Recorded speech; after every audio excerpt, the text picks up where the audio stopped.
Well, looks like I got caught. Second life of Steve. Going to work this morning. It is true. There is a geeky side of Steve. I do IT work. I'm showing up to Longwood University. Get here about 7:30 every morning. So yeah, it's true. I do IT work. I do this full time, and then I do this other stuff as a sideline thing. But that's a full-time thing too. So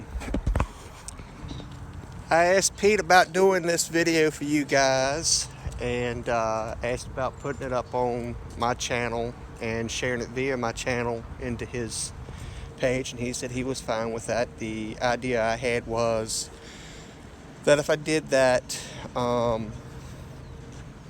it would be another resource that you would have information where I would be sharing stuff and he would be sharing stuff, and because most of my stuff on my channel is for the DIY guy. I gear it to my guys that do it themselves, and I do reference GCI Turf Academy a lot. I reference Pete sometimes in it, so I felt that it was only fitting. So I've been promising you this video to do the dormant seeding. I got the first part of it done. I'm hoping to do the second part here soon. So without further ado, let's get started. And let me show you what we're going to do with this and what I got on my mind, and how I'm going to explain it to you and how we're going to do it. Here we go.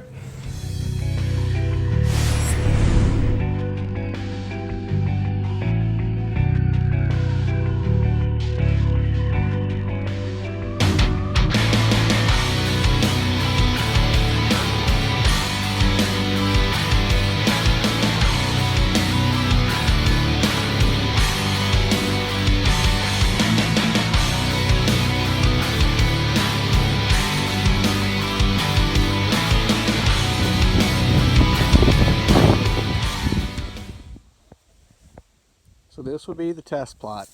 This is where everything's going to start from. You can see I've already seeded this. This was done November 1st, the day after Halloween, that afternoon. I actually did it about 9 o'clock at night. And you can see the line here. So we're going to do this, and hopefully it'll stay warm and go ahead and germ for us. This side over here is going to be our dormant seeding patch. Now the way that this is going to work is, one thing with dormant seeding is you don't really break the ground up a whole lot. You do just a tad. It's going to be broke up more than it is now, but you don't break it up in the sense of what we think of like an aerator or whatnot and whatever. And here's why. What happens is, and you've seen this when you go outside on a frosty morning. The ground, you'll see ice crystals. You'll see ice crystals that come up. Okay? And that's what happens is the moisture pulls up out of the ground when the ground freezes. So this natural freeze thaw is actually going to work the seed down into the ground. All right? So we don't want to do a whole lot of mechanical introduction, because if we do mechanical introduction and then you do the freeze thaw, you run the risk of the seed getting too deep. And I made that mistake in one of my first dormant seedings, trying to do it with a disc before I got the aerator. I can only imagine what an aerator would do. I've never tried it with a dormant seed, and I'm not going to. But I have found that when I did that, that's exactly what happened. I can go the following summer, and I saw that the seed was in the ground almost that deep, and that's about 2 inches. I'm purposely doing that to show you. That's how much the seed had worked into the ground, because the ground was so soft in those freeze thaws. So this is just going to be the introductory video for y'all, so you can understand how we're going to do the dormant seeding. I probably will not do this until probably the end of November, 1st of December. I want this ground to be frozen. That's exactly what I want. This yard here, on this house that you've heard me talk about it, this was done in its first year in a dormant seeding. Worked extremely well. The following summer was extremely hot and dry, and I lost about half the stand because of heat stress, not because the stand didn't come up. The stand came up beautifully. It was one of the prettiest yards I had put in. I'm going to recreate that. Basically, that house is, oh, I don't know, let's just call it 75 to 100 feet from me. So I'm going to recreate it within 100 feet of where I did it my first time back in 2008. 2009, no, excuse me, I'm wrong there. 2010 was when that house was put in. I'm sorry, 2010. So now that you see where my thinking is and how I'm going to do it, you know, when we put this seed in here, I will tell you what we did. I came in and I spread, this right here is 6,000 square feet, 6,000 square feet. I put down 2 bags of the earthworks that I use on this area because the soil isn't exactly the best. I put down 2 bags of Solucal in this area because we're trying to get a pH issue under control. And I put down 75 pounds of the seed that I use predominantly from my customers. And since we're talking GCI Academy, I'm not going to say the name of that out of respect for Pete. Just because, you know, this is his academy. It's not much difference in my seed and his. It's all the same. So GCI turf, if I got my hands on it, I'd have used GCI turf seed. It would have been just fine. So there's no issue with that. I just want to clear that up for everybody. I want to make sure everybody knows that, you know, GCI turf will do the same thing I'm doing here. There's nothing different in these seeds. They're all NETP certified seed. But I put everything down and I made one pass over with the aerator to mix the seed in, and we got about 1/4 of an inch of rain. And as you can see a little bit of the seed on the ground because it wasn't a very hard rain, but a lot of it washed into these dimples. I'm hoping what's coming Monday through Wednesday we'll have more rain, and that will wash it in a little bit further. Basically, I set all my seed. You don't see but a fraction of the seed on the ground the way that machine works it. And I also did put in 10% perennial ryegrass in this because it is so late in the season. I do, once I get past about October 15th, depending on ground temperatures, I do start running perennial rye just because I want to get something up to get some quick cover, quick stabilization of the ground so it doesn't wash. Some of you guys, you keep asking about straw. You see this land will erode a little bit. You can see signs of it. But I do not use straw on flat land. Do not.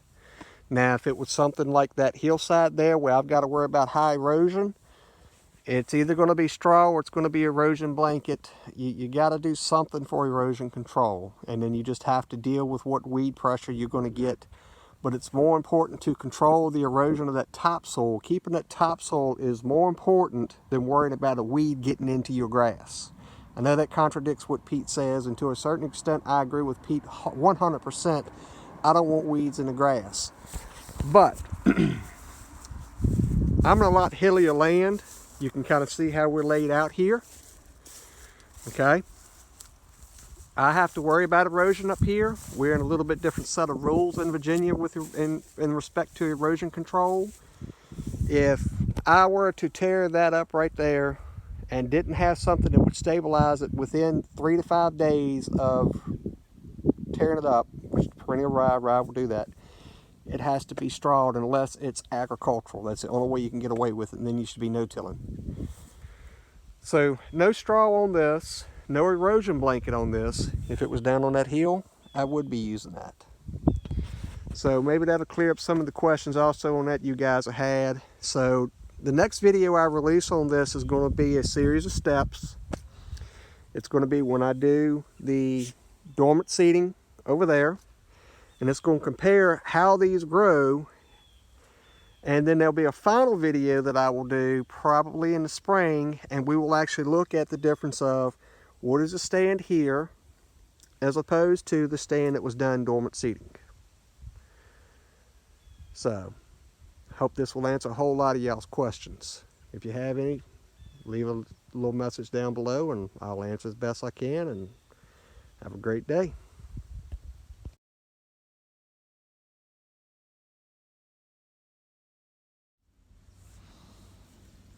So happy belated Thanksgiving, everyone. It's November 24th. Thought I'd do a real quick video. Get a lot of customers as it gets later into the season asking, well, isn't it getting too late to seed my yard? The answer to that question is, well, yes and no. If your yard is in bad need for grass, you're better off to take advantage of it and go ahead and do it than you are to wait till next fall. Take my test plot for example here, and you can see very definitively the line. This is going to be a dormant test plot that we've talked about in another video, and this is where I seeded, and I seeded this November 1st, the day after Halloween. Matter of fact, I was out here at nighttime doing it, and I just started seeing green up in the last 24 to 48 hours.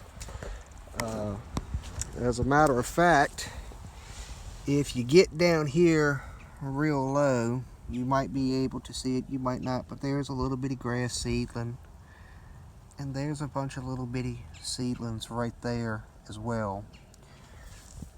So, you know, we've had 20-degree nights, 30-degree nights, pretty hard frost. We stayed pretty cool. The ground temperature has in fact been below 55 degrees for a good part of the time since this has been put in. But as you can see, I'm going to zoom in a little bit so you can see it maybe a little bit better. As you can see, the grass is in fact coming up. Now, my yard, the back part of my yard, was also seeded the weekend before Halloween. And you can see a spot where I did some work here. I decided to hide this pipe. I got tired of it. I'm gonna have to fill in a little bit as it's settled. But look at all the grass that's coming up in there. If we look down in my grass here, look at all the baby seedlings that are coming up. So when I tell you guys that, yeah, I can still seed it, you understand I have done this for myself for the last, I don't know, 10 years probably. My yard gets done after everybody else's, and it's typically in the late October, early November time frame. So maybe this will ease some minds where you can see that, yes, this does in fact work. When I get my dormant seeding going, which I was going to try and do this weekend, but I ran out of time, you'll see that that in fact works as well too. But just like this, you know, this took it took the full 21 days to start seeing any germination, and it's going to take an additional 15 to 20 days to see complete germination. It is going to be slower than what it would be in September, but you know, this stuff has seen some pretty hard freezes already, and you can see it's still green and surviving just fine. So hopefully that will ease some questions and some thoughts of, you know, will my grass survive if I plant it this late? Absolutely, it will. And I promise you, I'm going to do another one come spring. I promise you this is going to be a thick green lush stand. Don't look like it right now, but I promise you it will turn into that. And if it don't, it will be the first time that I haven't seen it do it. So let's just see if my money's where my mouth is, and come springtime, we're going to take a picture of this again or a video of this, and we're going to see where it's at. Stay tuned, folks.